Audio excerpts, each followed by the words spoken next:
Hey everyone, and welcome back. Today we're diving into the classic film 12 Angry Men, directed by Sidney Lumet in 1957. This film is a fascinating exploration of how socioeconomic backgrounds influence perceptions of justice and fairness. We'll be examining the biases of the jurors and discussing what this says about economic opportunity during the time the film was made and how it relates to modern day. Okay, then just remember that this has to be 12 to nothing either way. That's the law. Okay, are we ready? Now, all those voting guilty, please raise your hands. 1, 2, 3, 4, 5, 6, 7, 8, 9, 10, 11. Okay, that's 11 guilty. All those voting not guilty? One. Born in a slum, mother dead since he was 9. He lived for a year and a half in an orphanage when his father was serving a jail term for forgery. It's not a very happy beginning. He's a wild, angry kid. That's all he's ever been. And you know why? Because he's been hit on the head by somebody once a day, every day. He's had a pretty miserable 18 years. I just think we owe him a few words, that's all. I don't mind telling you this, mister. We don't owe him a thing. He got a fair trial, didn't he? What do you think that trial cost? He's lucky he got it. Know what I mean? No. Now, look, we're all grown-ups in here. We heard the facts, didn't we? You're not going to tell me that we're supposed to believe this kid knowing what he is? Listen, I've lived among them all my life. You can't believe a word they say. You know that. I mean, they're born liars. Only 12 Angry Men is a film set almost entirely in a jury room where the fate of a young defendant lies in the votes of 12 men. The young boy has been charged with the first-degree murder of his father, and right from the start, we see how socioeconomic backgrounds shape their perceptions and prejudices. Some jurors reveal their biases against the defendant, rooted in their views of people from lower socioeconomic statuses. For instance, Juror 10's prejudice rant exposes his deep-seated bias against the defendant, whom he sees as a product of a bad neighborhood. This reflects a broader societal attitude where individuals from lower economic backgrounds are unfairly judged and stereotyped. Such biases can have a profound impact on the fairness of trials and the opportunities for social mobility. According to testimony, the boy looks guilty. Maybe he is. I sat there in court for 6 days listening while the evidence built up. Everybody sounded so positive. I began to get a peculiar feeling about this trial. I mean, nothing is that positive. There are a lot of questions I'd have liked to ask. I don't know, maybe they wouldn't have meant anything, but I began to get the feeling that the defense counsel wasn't conducting a thorough enough cross-examination. I mean, he let too many things go by, little things that... What little things? Listen, when these fellas don't ask questions, it's because they know the answers already and they figure they'll be hurt. Maybe it's also possible for a lawyer to be just plain stupid, isn't it?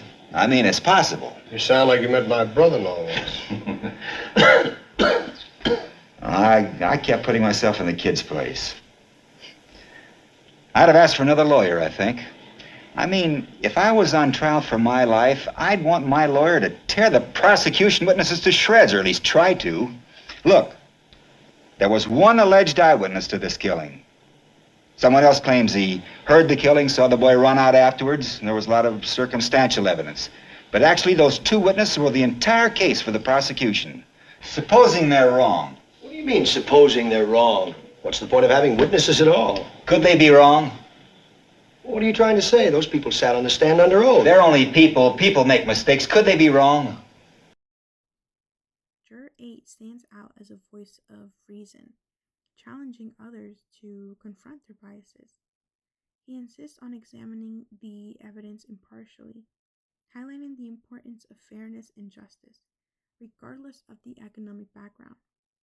Now, this clash between prejudice and fairness is a central theme of the film. Now, moving a little bit more into the analysis of socioeconomic bias. This film skillfully illustrates how socioeconomic bias can influence the judicial process. Jurors' personal experiences and social standings affect their judgments, often at the expense of those from lower economic classes. This raises a critical question about the accessibility of a fair trial due to socioeconomic bias. We can assume that the body hit the floor just as the train went by. Therefore, the train had been roaring by the old man's window a full 10 seconds before the body hit the floor.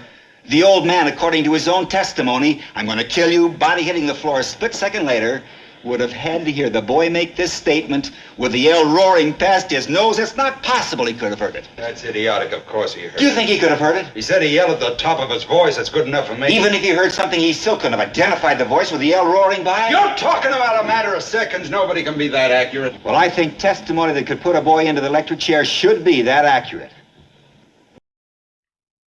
So, by focusing on the biases of the jurors, 12 Angry Men exposes the systematic issues that can impact the defendant's right to a fair trial. The film shows how economic status can shape perceptions of guilt and innocence, ultimately affecting the life chances of individuals who find themselves caught in the legal system. An important aspect to consider is who is left out of this narrative. The film features an all-male, predominantly white jury, reflecting the demographic makeup of juries at that time. Today, we would expect a more diverse jury pool, bringing different perspectives and potentially reducing biases.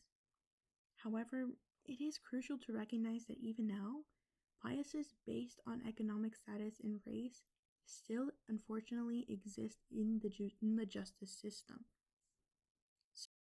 So let's imagine how 12 Angry Men would look like if it were made today. A modern version might include jurors from various racial, gender, and economic backgrounds. This diversity could provide a richer, more nuanced discussion of the issues at hand, potentially leading to a fair deliberation process. However, it also brings to light ongoing challenges in achieving true justice and equality.